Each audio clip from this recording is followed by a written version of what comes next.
राजऋषि अमोघ वर्ष प्रश्नोत्तर रत्नमालिका की 23वीं कारिका में दूसरी पंक्ति लिखते हुए कहते हैं, क्व स्थातव्यम न्याये पथे दृष्टा दृष्टलाभाय। हे भगवान, दृष्टा दृष्ट लाभाय, प्रत्यक्ष और परोक्ष लाभ के लिए क्व स्थातव्यम, हमें कहाँ स्थित होना चाहिए। समाधान करते हुए कहा गया, न्याय पथि, न्याय मार्ग में।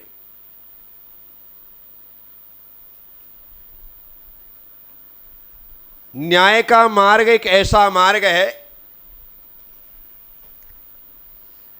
जिसे धर्म मार्ग ही कहते हैं।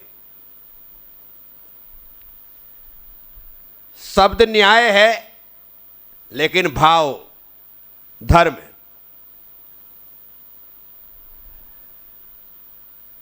धर्मनिष्ठ होकर राजा भी न्याय प्रजा का किया करे। कहा गया कि जो राजा है वह धर्मनिष्ठ हो, और जो धर्मनिष्ठ होगा वह सम्यक रीति से न्याय करेगा। क्योंकि अधर्मी जो लोग होते हैं वे ही न्याय के मार्ग को छोड़ करके अन्याय के मार्ग पर चलते हैं। लेकिन धर्मात्मा पुरुष किसी के साथ अन्याय नहीं करना चाहता है। यहां पर बात सिर्फ इतनी ही आई है कि प्रत्यक्ष और परोक्ष लाभ के लिए आप सामने साक्षात लाभ चाहते हैं, परोक्ष में लाभ चाहते हैं, तो हमें कहां स्थित होना चाहिए।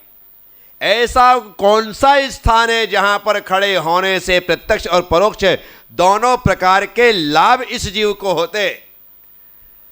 तो समाधान सिर्फ एक ही है, न्याय का मार्ग। आप नीति से चलिए, धर्म से चलिए, न्याय के मार्ग पर चलिए। आज आपको लग सकता है कि मेरे साथ सबके साथ अच्छा करने के बाद भी बुरा हो रहा है, मैं सबके साथ न्याय करता हूं और सब मेरे साथ अन्याय कर रहे हैं। ऐसा हो सकता है, पॉसिबल है, लेकिन घबराना मत। आपको हर तरह से लाभान्वित करने वाला यदि कोई है तो वह न्याय ही है।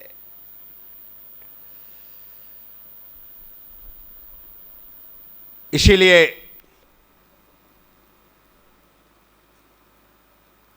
व्यक्ति को न्याय का मार्ग कभी छोड़ना नहीं चाहिए, धर्म का मार्ग कभी छोड़ना नहीं चाहिए। इस रास्ते में परेशानियां आ सकती हैं, संभव है। आपको तकलीफें हो सकती हैं, संभव है। लेकिन एक दिन आपको तकलीफ देने वाले को तकलीफ जरूर होगी। इस बात की तकलीफ होगी कि मैंने एक निर्दोष व्यक्ति को तकलीफ दी है और वह तकलीफ उसे सालेगी। इसीलिए अच्छे सच्चे रास्ते पर अनवरत चलते रहिए, आपको उसका फल अवश्य में प्राप्त होगा।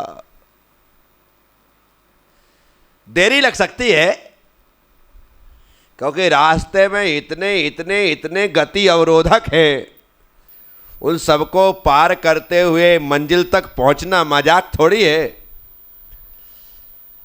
इस साधु संतों के जीवन में उपसर्ग आते हैं। ये उपसर्ग है क्या? गति अवरोधक। आपको रोकने का प्रयास किया जा रहा है।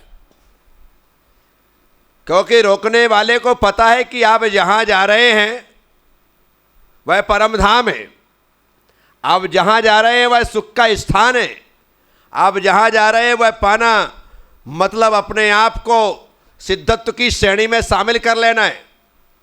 तो इसीलिए आपको रोकने का प्रयास किया जाता है।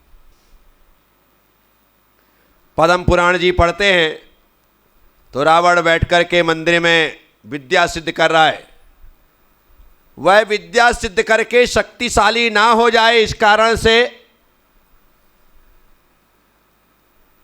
उसको साधना से डिगाया जाता है, उपसर किए जाते हैं, उसे परेशान किया जाता है, यहां तक कि मंदोदरी का सिर काट करके सामने रख दिया जाता है। अब तो ऐसी स्थिति में बेचैन हो जाना चाहिए, लेकिन रावण अपने ध्यान में लीन रहा, विचलित नहीं हुआ और उसने विद्याएं प्राप्त की। तो रुकावटें तो आएंगी, तकलीफें तो आएंगी। हम पद्मासन लगा करके बैठते हैं ना,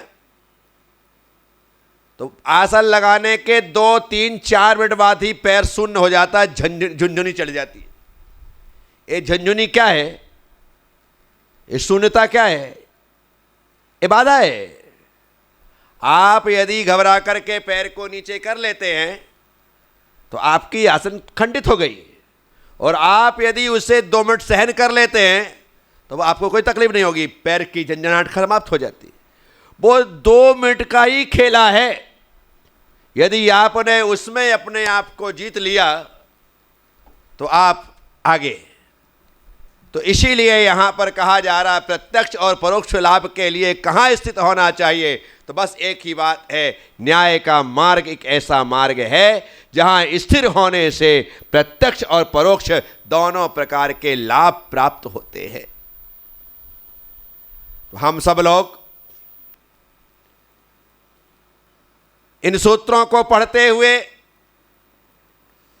बस यही बात याद में रखें कि कैसी भी विपरीत परिस्थितियां निर्मित क्यों ना हो जाएं, मुझे अपना न्याय का मार्ग नहीं छोड़ना है, अपना सच्चा रास्ता नहीं छोड़ना।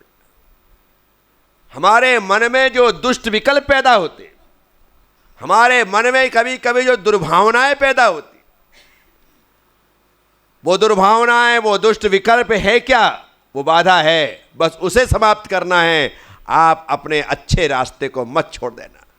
तो बस इतनी ही बात आप सब लोगों से मैंने कही है कि आप प्रत्यक्ष परोक्ष रूप से जैसा भी लाभ चाहते हैं, आप न्याय मार्ग पर स्थित रहे, आपको लाभ ही लाभ होने वाला है। और जिसे लाभ होता है, लाभ का उल्टा कर लो, उसका भला ही होने वाला है। तो आप अपना भला चाहते हैं तो न्याय मार्ग पर स्थित होकर के प्रत्यक्ष परोक्ष लाभ को प्राप्त करें। ओम नमः।